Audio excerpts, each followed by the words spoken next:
Thank you very much. 非常感谢。Appreciate it.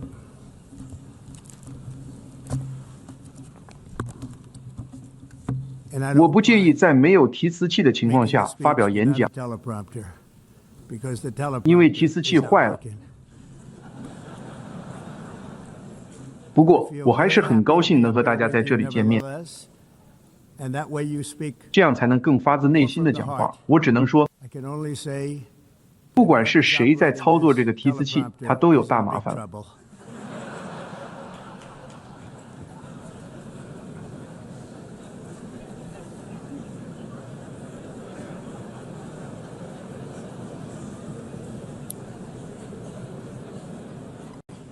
Hello, 您 Madam 好， First Lady. 第一夫人， Thank you very much for being here. 非常感谢各位的光临，尊敬的主席女士、秘书长先生、美国第一夫人、各位尊敬的代表大使和世界各国领导人。距离我上次站在这宏伟的大厅， Since I last stood in this grand hall and addressed a world 向一个在我第一个任期内繁荣昌盛、和平安宁的世界发表讲话。 Since that day, the guns of war have shattered the peace 已经过去6年了。 two continents.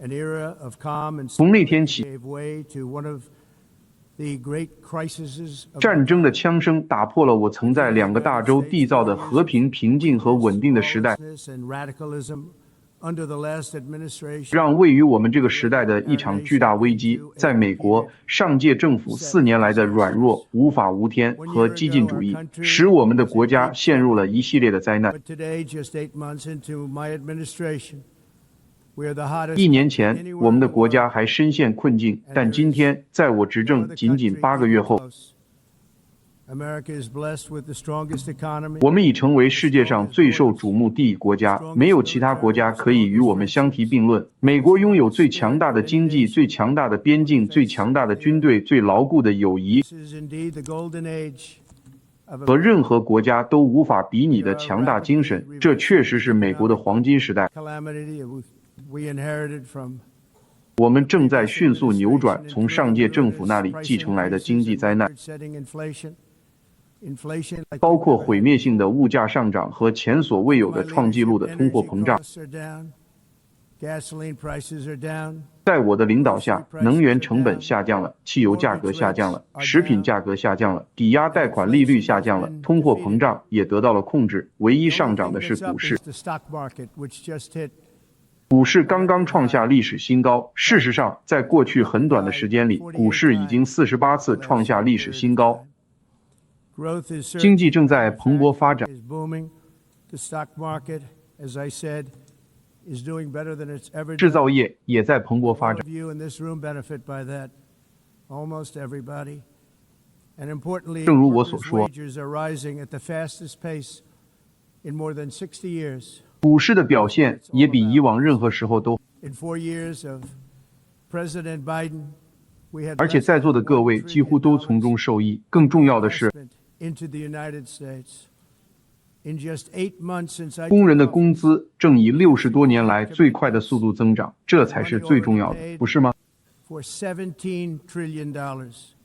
Think of it. 在拜登总统执政的4年里，我们对美国的投资还不到1万亿美元，而自从我上任仅仅8个月，我们已经获得了投资的承诺，并且其中已经支付的金额有17万亿美元。想想看， We've implemented the largest tax cuts in American 4 history. 年不到1万亿，8个月却超过17万亿。这些资金正在投入美国，并且现在正从世界各地涌入。我们实施了美国历史上 Business, and many of the people in this room are investing. 最大规模的减税和监管改革，再次使美国成为世界上最适合经商的国家。在座的许多人都在投资美国，而且事实证明，在我执政的这8个月里，这是一项非常好的投资。在我第一个任期内，我建立了世界历史上最伟大的经济， Again, but this time it's actually much bigger. 我们拥有有史以来最好的经济，而我正在再次这样做，但这一次实际上规模更大。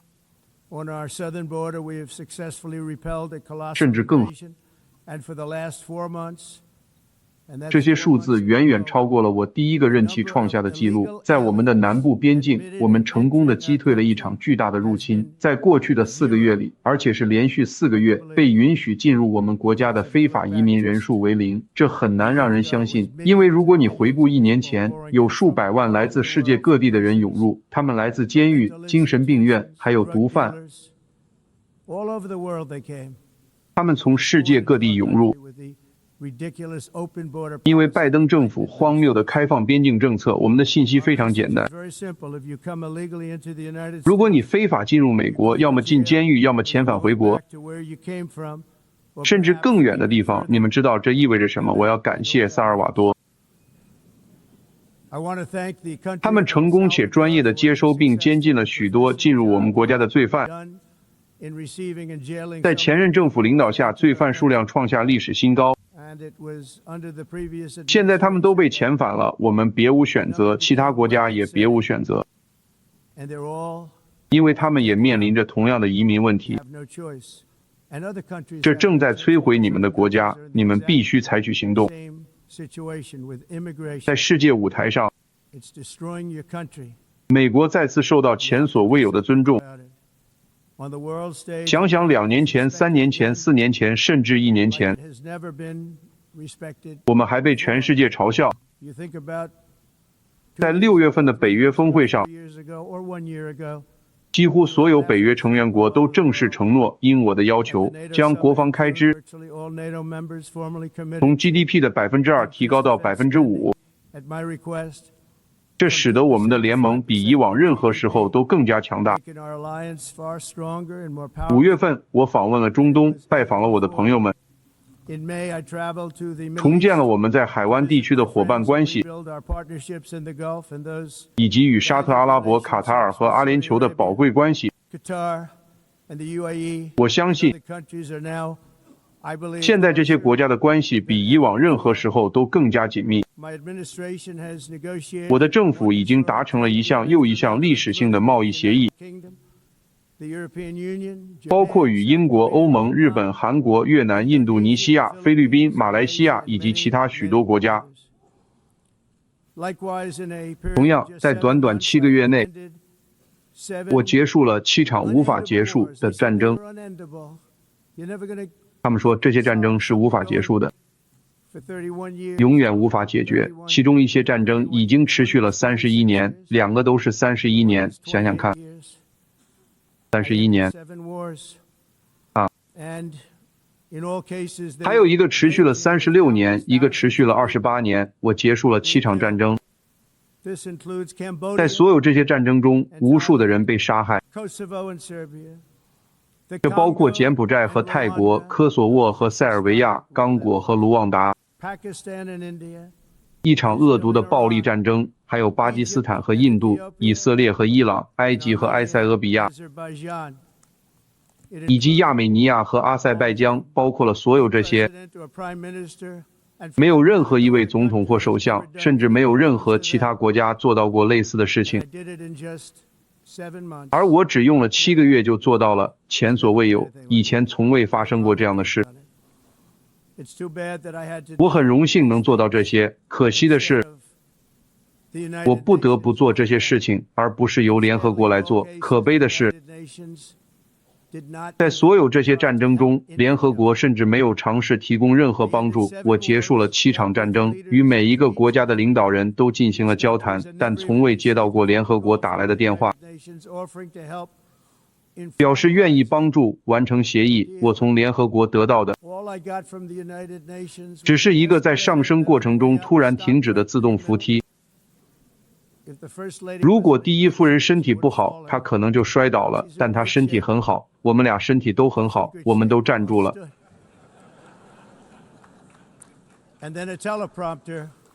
然后还有个坏掉的提词器，这就是我在联合国得到的2样东西，一个坏掉的电梯和一个坏掉的提词器。非常感谢。顺便说一句，它现在好了，刚刚亮了，谢谢。我想这个提词器应该反过来显示，这样更容易。非常感谢。我当时没想那么多，因为我忙着拯救数百万人的生命，阻止这些战争。但后来我意识到，联合国并没有站在我们这边，他们不在乎我们。我是在事后才真正意识到这一点，不是在谈判期间。这些谈判并不容易。既然如此，联合国的目的是什么？联合国有着巨大的潜力，我一直这么说，它有着巨大的潜力，但它甚至没有接近发挥出这种潜力。在很大程度上，至少目前来看，他们似乎只是写一封措辞强烈的信，然后就再也没有后续行动了。这只是空话，而空话解决不了战争，唯一能解决战争和冲突的是行动。现在，在结束所有这些战争之后，以及之前谈判达成的亚伯拉罕协议，这对我们国家来说是一件大事，但我们没有得到任何赞扬，从来没有得到过赞扬。每个人都说我应该因为每一项成就获得诺贝尔和平奖，但对我来说，真正的奖赏是那些能够与父母一起长大的孩子们，因为数百万人不再在无休止和不光彩的战争中丧生。我关心的不是赢得奖项，而是拯救生命。我们通过7场战争拯救了数百万人的生命，我们还有其他的项目正在进行中，你们知道的。多年前，纽约一位非常成功的房地产开发商叫唐纳德·川普，曾投标翻新和重建联合国大楼的项目，我记得很清楚。当时我说，我可以用5亿美元重建一切，而且会非常漂亮。我过去常说，我会给你们大理石地板，他们会给你们水磨石，我会给你们最好的东西。你们会用红木墙，他们会给你们塑料，但他们决定走另一条路。这条路当时更贵，而且实际上产生了远不如我的产品。我意识到他们在建筑方面一窍不通，他们的建筑理念是如此错误，他们提议建造的产品是如此糟糕和昂贵，这将花费他们一大笔钱。我说，等着超支吧。结果我是对的。他们有大量的成本超支，在这栋建筑上花费了20亿到40亿美元，甚至没有得到我承诺他们的大理石地板。你们走在水磨石上，注意到了吗？坦率地说，就我而言，看看这栋建筑，再看看卡在自动扶梯上，他们仍然没有完成这项工作，他们仍然没有完成，那是很多年前的事了。这个项目非常腐败，以至于国会要求我就这个项目巨大的资金浪费向他们作证，因为他们不知道详情，但他们知道浪费的金额在20亿到40亿美元之间，而不是5亿美元。如果是我来做的话，而且还有质量保证，但他们不知道。我说那个项目真正花费的远远超过50亿美元。不幸的是，联合国中的许多事情都像这样发生，而且规模更大，规模大得多。就联合国是否能够发挥建设性作用而言，我感到非常难过。今天我来到这里是为了告诉在座的任何一个国家，如果你愿意与我们一道，共同打造一个更安全、更繁荣的世界，美国会伸出领导和友谊之手。那将是一个让我们更快乐的世界，一个更美好的未来将触手可及。但是，为了实现这个目标，我们必须摒弃过去那些失败的方法，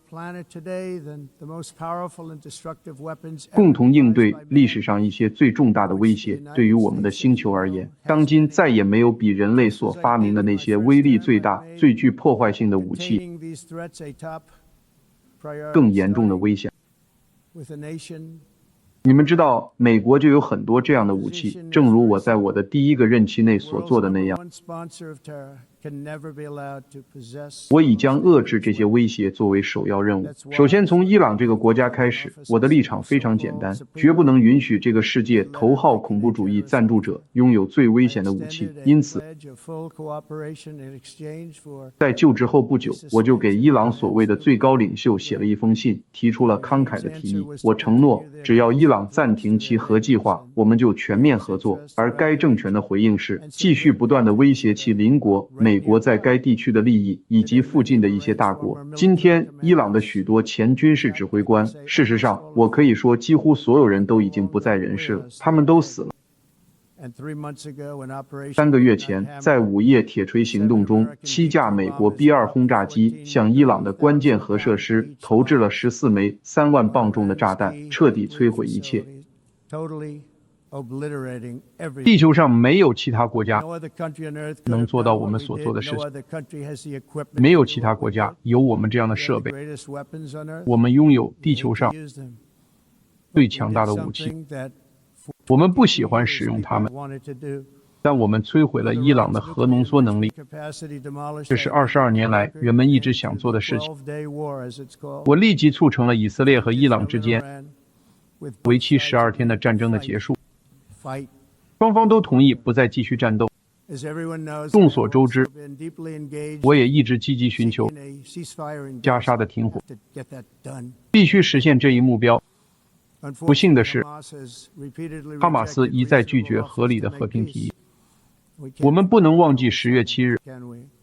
现在，似乎为了鼓励持续冲突，联合国中的一些人正试图单方面承认巴勒斯坦国。对于哈马斯恐怖分子犯下的暴行来说，这种奖励太大，这将是对包括10月7日在内的这些可怕暴行的奖励。即使他们拒绝释放人质或接受停火，与其向哈马斯让步，给予他们那么多天，他们已经夺走了太多，而这件事本可以很久以前就解决的。与其屈服于哈马斯的赎金，要求那些渴望和平的人应该团结一致，传递一个信息：立即释放人质，现在就释放人质。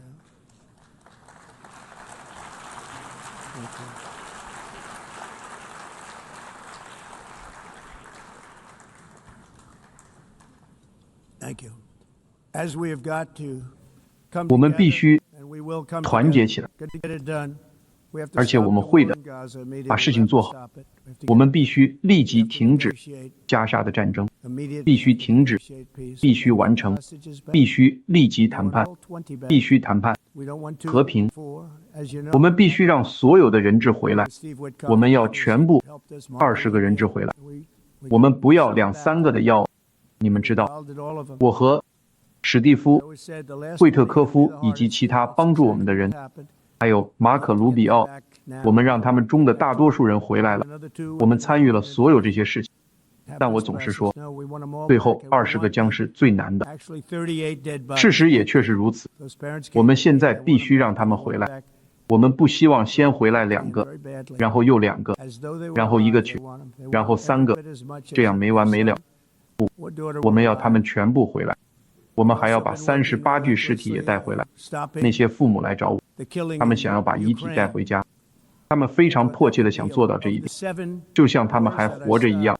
他们想要他们孩子的遗体，就像他们的儿子或女儿还活着一样。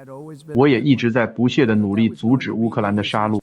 我以为在我阻止的7场战争中，这将是最容易的一场，因为我和普京总统的关系一直很好。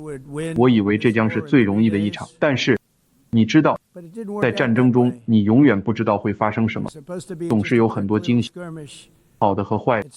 每个人都认为俄罗斯会在3天内赢得这场战争，但事实并非如此。这本应该只是一场小规模的冲突，这让俄罗斯看起来不太好，这让他们看起来很糟糕。无论从现在开始发生什么，这件事本应该在几天内解决，肯定不到1周。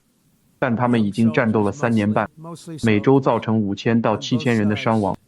主要是年轻的士兵，双方都有，每周有5000到7000名年轻人的死亡，还有一些在城市里，人数要少得多，那里有火箭弹袭击，有无人机坠落。如果我当总统，这场战争永远不会开始，这场战争本不应该发生。这显示了什么是领导力。糟糕的领导力会对一个国家造成什么影响？看看美国发生了什么，看看我们在这么短的时间内做到了什么。现在唯一的问题是，双方还会无谓地失去多少生命？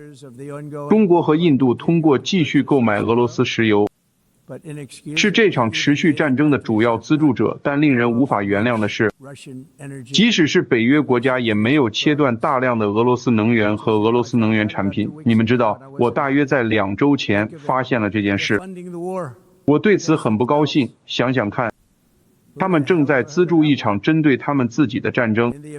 谁听说过这种事？如果俄罗斯不准备达成结束战争的协议，那么美国已准备好实施非常严厉的一轮强有力关税。我相信这会很快阻止流血事件。为了使这些关税有效，欧洲各国，你们所有聚集在这里的人，都必须加入我们，采取完全相同的措施。我的意思是，你们离乌克兰更近，而我们和它之间隔着一片海洋，你们就在那里。欧洲必须加把劲，他们不能再像现在这样做了。他们一边与俄罗斯作战，一边从俄罗斯购买石油和天然气，这对他们来说很尴尬。我可以告诉你们，当我发现这件事时，他们感到非常尴尬。他们必须立即停止从俄罗斯购买所有能源，否则我们都是在浪费时间。所以我准备讨论这件事。我们今天将与聚集在这里的欧洲各国讨论这个问题。我相信他们很高兴听到我谈论这件事，但事实就是这样。我喜欢直抒胸臆，说出真相。在努力减少当今危险武器威胁的同时，我也呼吁所有国家加入我们的行列，彻底结束生物武器的研发。生物武器非常可怕，而核武器更是有过之而无不及。我们也将核武器包括在内，我们希望停止研发核武器。我们知道，我也清楚，而且我一直在关注，先生们，你们想看看吗？我看到那些威力强大的武器，我们根本无法使用。如果我们真的使用了，世界可能真的会走到尽头，到时候就不会有什么联合国可以讨论了。什么都不会有。就在几年前，海外一些鲁莽的实验给我们带来了一场毁灭性的全球疫情。然而，尽管发生了这场全球性的灾难，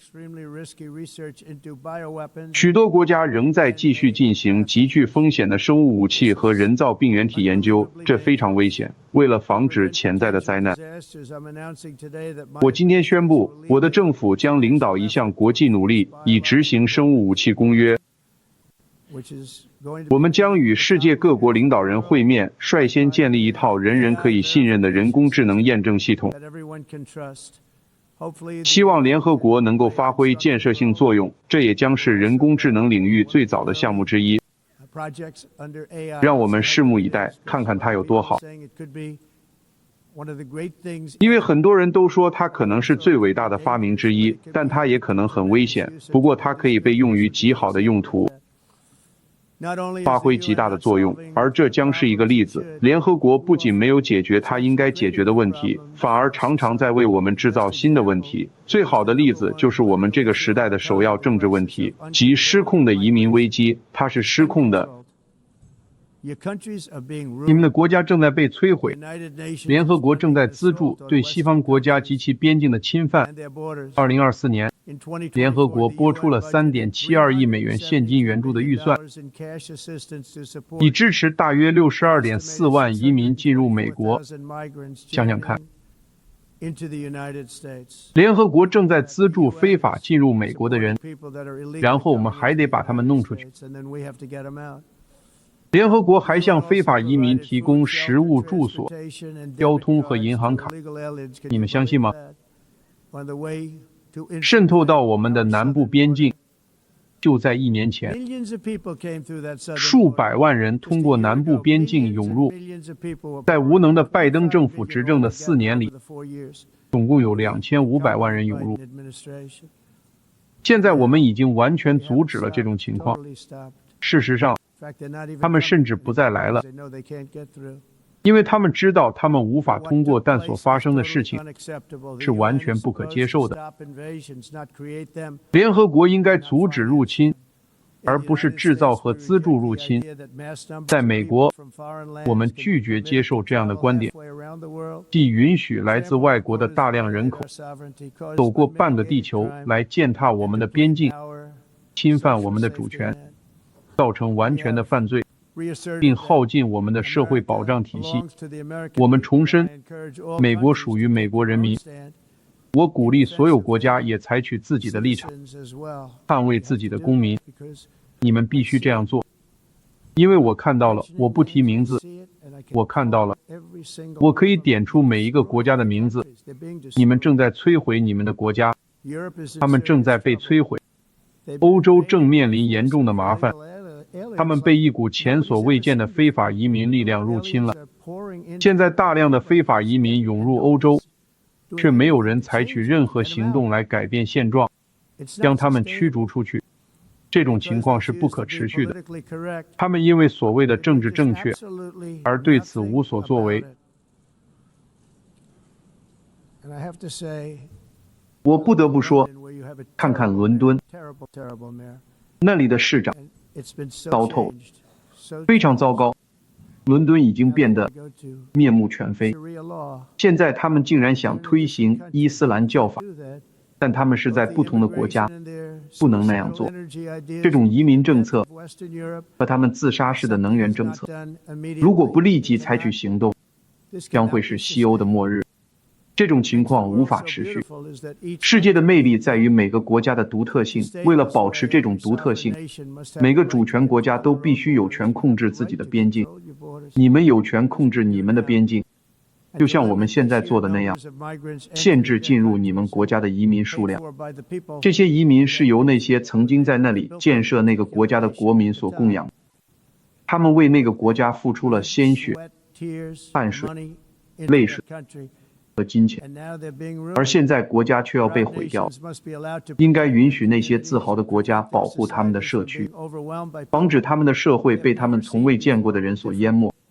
这些人有着不同的习俗、宗教和一切对于那些违反法律、提交虚假庇护申请或以不正当理由声称拥有难民身份的移民，在许多情况下应该立即遣返回国。虽然我们对那些正在挣扎的地方和人民始终怀有同情心，但我们会给出解决办法。我们必须在他们的国家解决问题，而不是在我们的国家制造新的问题。我们对许多国家都提供了帮助，这些国家现在已经无法再送出他们的人民了。他们过去常常以2.5万到3万人的大篷车队的形式，把他们的人送到我们这里。这些大规模的队伍涌入我们的国家，完全没有经过检查和审查。但现在不一样了。根据欧洲委员会的数据，2024年，德国监狱里近50%的囚犯是外国公民或移民。在奥地利，监狱里53%的人来自其他地方。在希腊，这个数字是54%。在瑞士，美丽的瑞士，监狱里72%的人来自瑞士境外。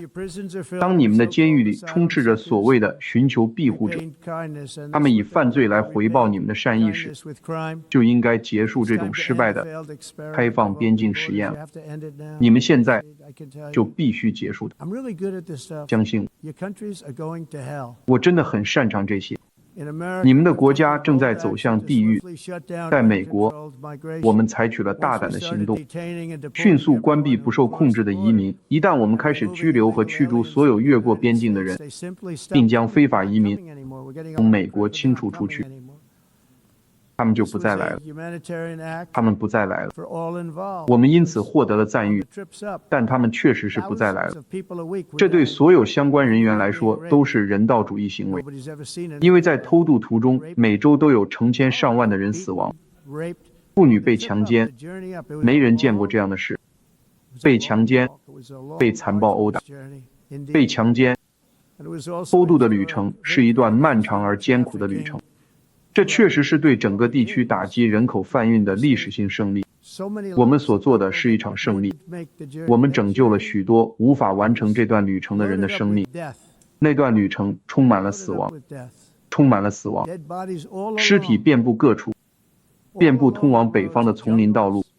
to get 他们 up, 穿过 to 丛林， go through jungles, 他们 to 经过酷热难耐、 areas 令 so 人 hot 窒息 you 的地 couldn't 区。 breathe. They were dying of suffocation. Areas 他 so 们因为 hot 窒息而死。 that you couldn't breathe. 有些地方热到无法呼吸，到处都是尸体，因为他们不再试图偷渡。 我们拯救了无数的生命， lives. 我的人民做得非常出色， Fantastic job 他们所做的事情， doing. 美国民众也赞同。 The American 我今天早上看到我的民调支持率达到了前所未有的高度， 我感到非常自豪。 部分原因是因为我们在边境上所做的事情，我想另一部分原因是因为我们在经济上所做的事情。乔拜登的政策助长了杀人团伙、人口走私犯、儿童贩卖者、毒品集团以及来自世界各地的囚犯。上一届政府还失去了近30万名儿童。想想看，他们失去了超过30万名儿童。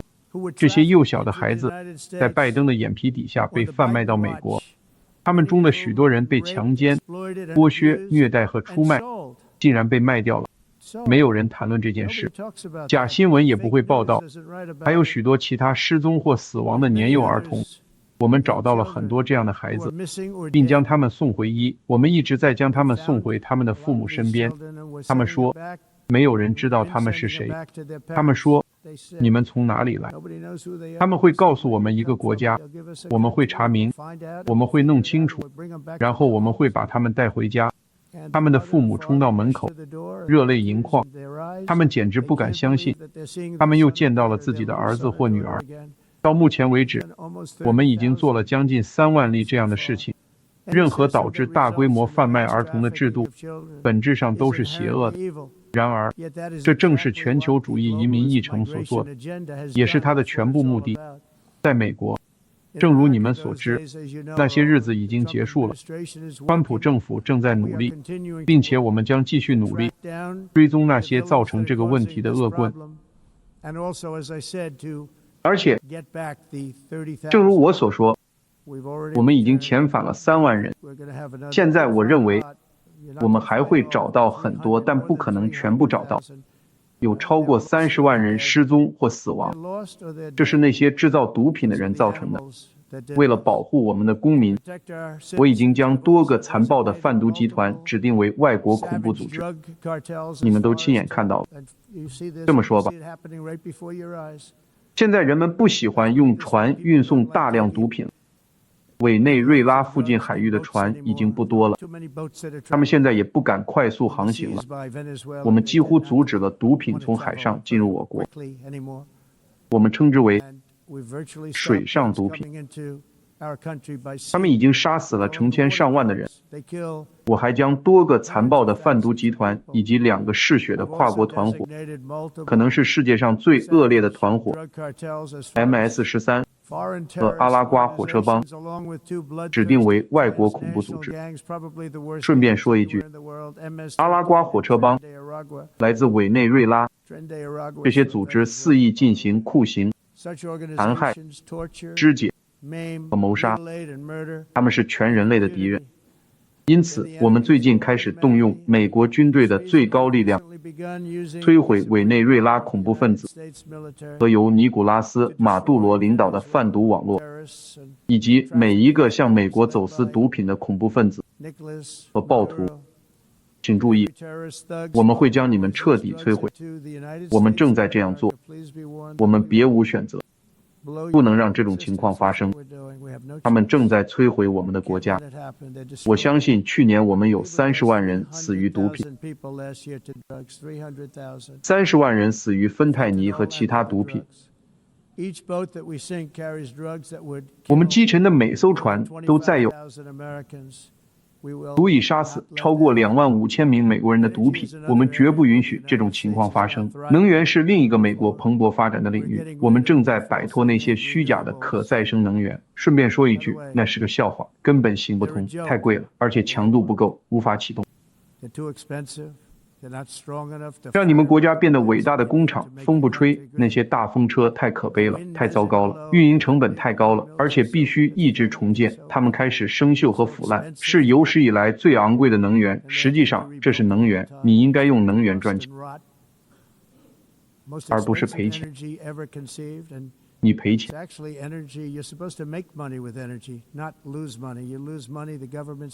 政府就必须补贴，没有巨额补贴，你根本无法退出他们，而且他们大多是在中国制造的。我非常佩服中国，他们制造这些风车，但他们自己却很少使用风力发电厂。所以为什么他们要制造这些风车，把它们运往世界各地，但自己却几乎不用呢？你知道他们用什么吗？煤炭、天然气，他们几乎什么都用，但他们不喜欢风能，但他们当然很喜欢卖风车。另一方面，欧洲还有很长的路要走。许多国家因为绿色能源议程而濒临毁灭。我非常赞赏德国，德国曾在移民和能源问题上被引向了一条非常糟糕的道路，他们追求绿色能源，结果却要破产了。新领导人上任后，他们又回到了使用化石燃料和核能的老路，这很好。现在核能是安全的，你可以正确的使用它。他们回到了原来的状态，他们开放了很多不同的工厂，能源工厂、能源生产工厂，他们现在做得很好。我非常赞赏德国在这件事上的做法。他们已经说了，现在发生的事情是一场灾难。他们之前完全支持绿能，但完全支持绿能就意味着破产，这就是它的本质。我说这些可能会被批评为不符合政治正确，但我来这里是为了说实话，我不在，我在纽约市。感觉安全多了，犯罪率正在下降。说到犯罪，华盛顿特区曾经是美国的犯罪之都，但现在仅仅12天后，它已经变成了一个非常安全的城市。每个人都出去吃饭，去餐厅，你的妻子可以走在街上，不管你是否在身边，都不会有事。我的人民做得非常出色。是的，我调来了国民警卫队，他们处理好了这件事。他们可能不符合政治正确，但他们把事情解决了。我们抓了1700名惯犯，把他们送回了原籍国，或者把他们关进了监狱。华盛顿特区现在又成了一个非常安全的城市，我欢迎你们来。事实上，我们可以一起在当地的餐厅共进晚餐，我们可以步行过去，不必乘坐装甲车，我们可以从白宫直接走过去。我们现在谈论的很多国家已经放弃了他们在石油和天然气方面的强大优势，比如基本上关闭了北海油田。北海，我非常了解它。阿伯丁曾是欧洲的石油之都，北海还有大量的石油尚未被发现，储量巨大。我和一位我非常尊重和喜欢的首相在一起时，我说你拥有着最宝贵的资产，他们基本上是通过征收重税来关闭它的，以至于没有开发商、没有石油公司愿意去那里。他们还有大量的石油储量，更重要的是，还有大量的石油尚未被发现。英国拥有巨大的资产。我希望英国的首相能听到，因为我已经连续3天不停地跟他说了，不停地说北海石油，北海，因为我希望他们一切都好，我不想看到他们用风车和巨大的太阳能电池板毁掉苏格兰和英格兰美丽的乡村。那些太阳能电池板占地7英里乘7英里，夺走了农田，但我们不会让这种事发生在美国。1982年，联合国环境规划署的执行主任预测，到2000年，气候变化将导致全球灾难。他说，这将是不可逆转的，就像任何核浩劫一样。这是他们在联合国说的。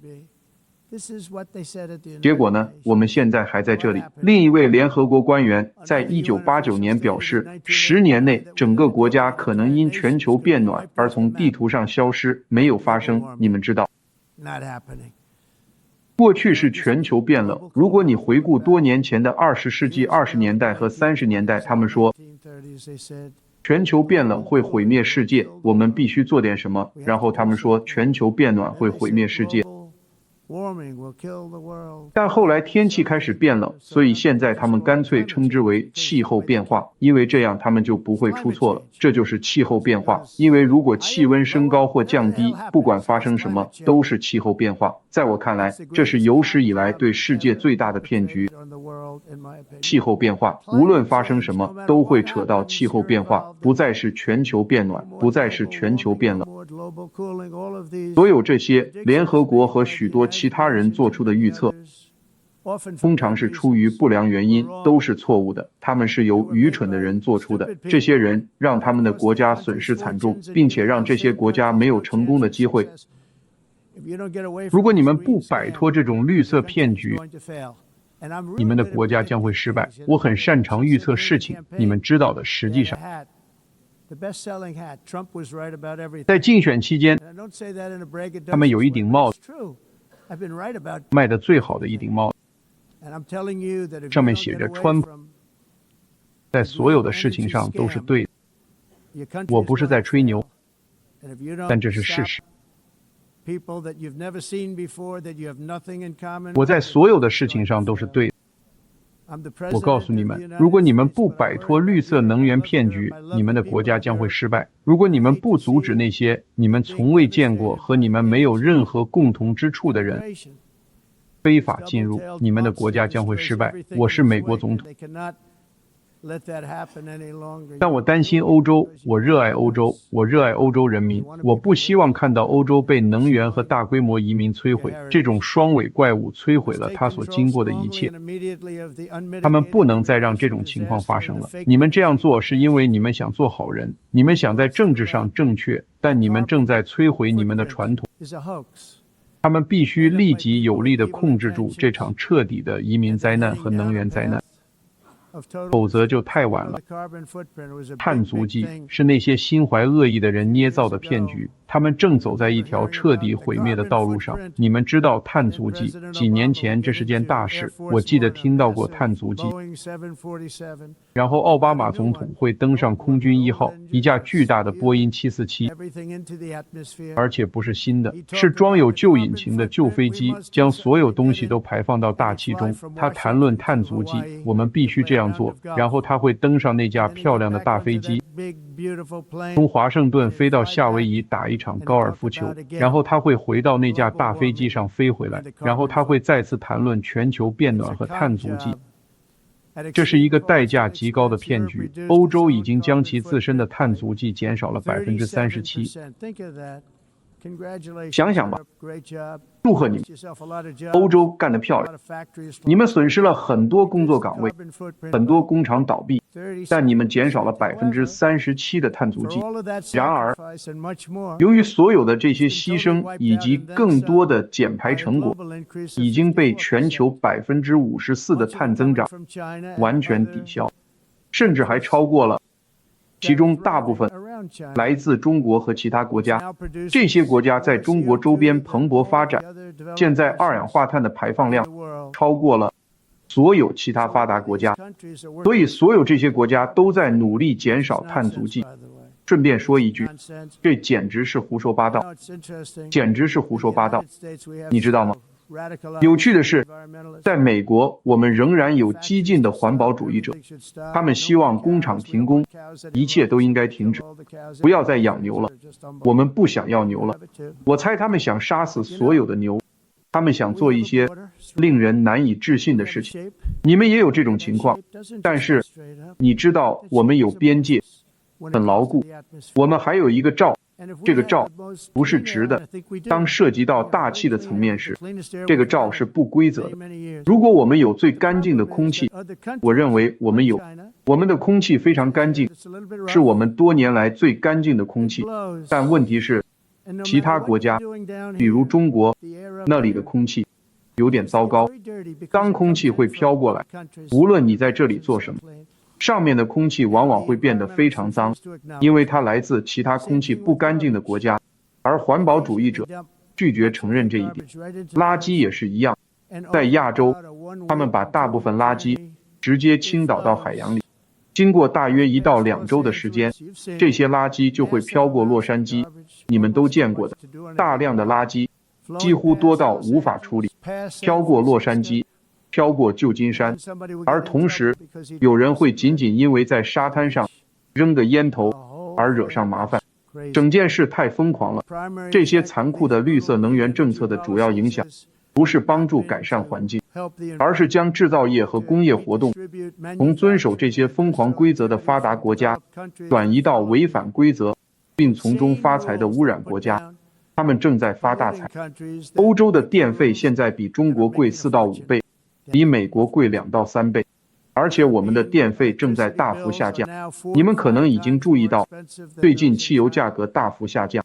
我们常常听到一句口号：端吧，宝贝，端吧，意思是要加大石油开采力度。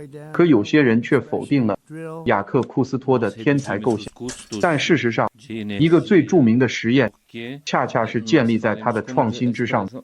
库斯托的理念，你可以称之为一种意识战，如今已经被应用在诸如太阳能电动车等领域。遗憾的是，由于空间不足和对这类技术投入有限，美国每年仍有大约1到200人死于高温相关的事故。那些所谓的全球主义议程虚假的宣传，实际上毫无意义。整个社会都必须坚决拒绝，而且要立即拒绝。这就是为什么美国退出了那个虚假的巴黎气候协定。顺便说一句，在那个协定里，美国承担的费用比任何国家都要多得多，其他国家却不用。中国可以到2030年都不用支付。俄罗斯适用的是一个很容易达到的旧标准，1990年的标准，但美国却要支付高达1万亿美元。我说，这是又一个骗局。事实上，多年来，美国一直被世界占便宜。但你们可能已经注意到了，这种情况不会再发生了。我释放了巨大的能源生产力，并签署了历史性的行政命令来寻找石油。但我们其实不需要费力寻找，因为我们是世界上石油和天然气储量最多的国家。如果加上煤炭，我们的储量也是世界第一。我称之为清洁、美丽的煤炭。如今的技术已经可以做到10年前、15年前无法做到的事情。所以我有一个在白宫的内部规定，永远不要使用煤炭这个词，只用清洁美丽的煤炭。听起来好多了，不是吗？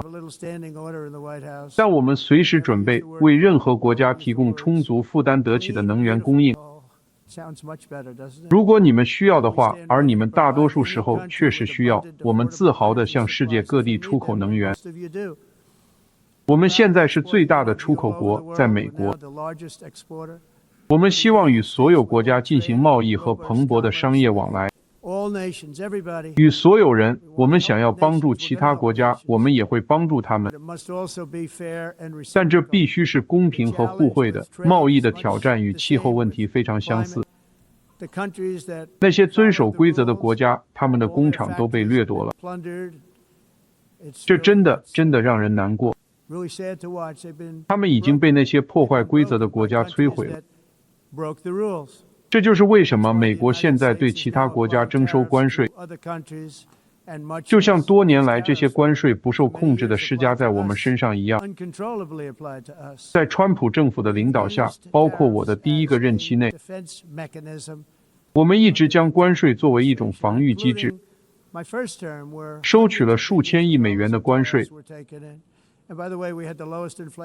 顺便说一句，我们曾经拥有最低的通货膨胀率，现在我们的通货膨胀率也很低，唯一不同的是，现在有数千亿美元流入我们的国家，我们将通过这种方式确保体系为所有人服务，并可持续发展到未来。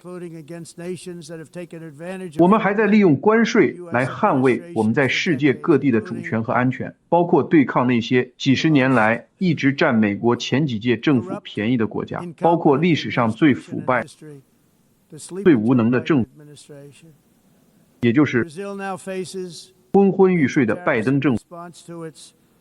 由于巴西前所未有的干涉我们美国公民和其他人的权利和自由，包括审查、压制、武器化、司法腐败，以及针对美国的政治批评家。现在巴西面临着巨额关税，我说这些话有点为难，因为我必须告诉你们，我走进来的时候，巴西的领导人正走出去，我们看到了他，他看到了我，然后我们拥抱了一下，然后我就在想，你们能相信我会在短短2分钟后说出这些话吗？我们实际上已经同意下周会面，我们没太多时间交谈，大概只有20秒。现在回想起来，我很高兴我等了，因为这件事结果不太好。但我们确实聊了聊，谈得不错，而且我们同意下周见面。如果他们对此感兴趣的话，他看起来人很好，实际上他喜欢我，我也喜欢他，我只和喜欢的人做生意。如果我不喜欢他们，我就不会和他们合作，但至少在39秒的时间里，我们相处得非常好，这是个好兆头。而且，过去巴西竟然对我们国家不公平地征收关税，你们敢信吗？但现在因为我们对他们征收关税，我们正在反击他们，而且反击力度很大。作为总统，我将永远捍卫我们的国家主权和美国公民的权利。所以，我很遗憾地说，巴西现在的情况很糟糕，而且会继续糟糕下去。只有与我们合作，他们才能做得好，没有我们，他们就会失败。就像其他人失败一样，这是真的。明年美国将庆祝我们光荣独立250周年，这是对美国持久力量、自由和精神的证明。我们还将自豪地主办2026年国际足联世界杯，以及此后的2028年奥运会，这将非常令人兴奋。我希望你们都来，我希望世界各地无数的人们都能参与到这些伟大的盛事中来。这将是对自由和人类成就的伟大庆祝，我们大家可以一起庆祝1776年7月4日开始的历史奇迹。那时我们为所有国家创立了光明，那一天诞生了一件非常了不起的事情，它叫做美利坚合众国。为了纪念这个重要的周年纪念日，我希望所有从我们的榜样中获得灵感的国家都能加入我们，重申我们对这些价值观的承诺。让我们一起捍卫言论自由和表达自由，让我们保护宗教自由，包括今天地球上受迫害最严重的宗教，也就是基督教的宗教自由。让我们捍卫我们的主权，珍惜那些使我们每个国家都如此特别、令人难以置信和非凡的品质。最后，我想再次重申，移民和所谓绿色可再生能源的高成本正在摧毁自由世界的大部分地区和我们星球的大部分地区。那些真是自由的国家正在迅速衰落，原因就在于他们在边境和传统能源这2大问题上的政策。如果你们想再次变得伟大，就需要强大的边境和传统的能源，无论你们来自北方还是南方，东方还是西方，近处还是远方。今天在这美丽的会场中的每一位领导人，都代表着一种丰富的文化，一段高贵的历史和一份自豪的遗产。这些使得每个国家都显得庄严而独特，与人类历史上的任何其他事物或地球上的任何其他地方都截然不同。从伦敦到利马，从罗马到雅典，从巴黎到首尔，从开罗到东京，从阿姆斯特丹到纽约市，我们都站在领袖和传奇、将军和伟人英雄和巨人的肩膀上，他们以自己的勇气、力量、精神和技能，赢得并建设了我们热爱的国家。我们所有的国家，我们的祖先，攀登高山，征服海洋，穿越沙漠，跋涉过广阔的平原。他们冲进雷鸣般的战斗，陷入严重的危险。他们是士兵、农民、工匠、战士、探险家和爱国者。他们将城镇建成城市，将部落建成王国，将思想变成产业，将小岛变成强大的帝国。你们都是这一切的一部分。他们是他们人民的捍卫者，他们从不放弃，也永不屈服。他们的价值观定义了我们的民族认同，他们的愿景塑造了我们宏伟的命运。在座的各位都以自己的方式参与其中，我们每个人都继承了我们自己的英雄和创始人的事迹和神话、胜利和遗产。他们勇敢地为我们指明了道路。我们的祖先为了保卫家园，奉献了一切，他们自豪地用汗水、鲜血、生命乃至死亡捍卫家园。现在，保护他们所建立的国家的正义任务属于我们每一个人，因此，让我们共同维护我们对人民和公民的神圣职责，保护他们的边界，确保他们的安全，保护他们的文化，珍惜他们的传统，为了他们宝贵的梦想和真实的自由而奋斗，在友谊和真正美好的愿景中，让我们共同努力建设一个光明美丽的星球，一个我们共同拥有的星球，一个和平的星球，一个比以往任何时候都更富裕、更美好、更美丽的世界。这可以实现，它将会实现。我希望它现在就能开始。就在此刻，我们会扭转局面，我们会让我们的国家变得更好、更安全、更美丽，我们会照顾好我们的人民。非常感谢。这是一种荣幸，愿上帝保佑所有的国家。非常感谢，再见。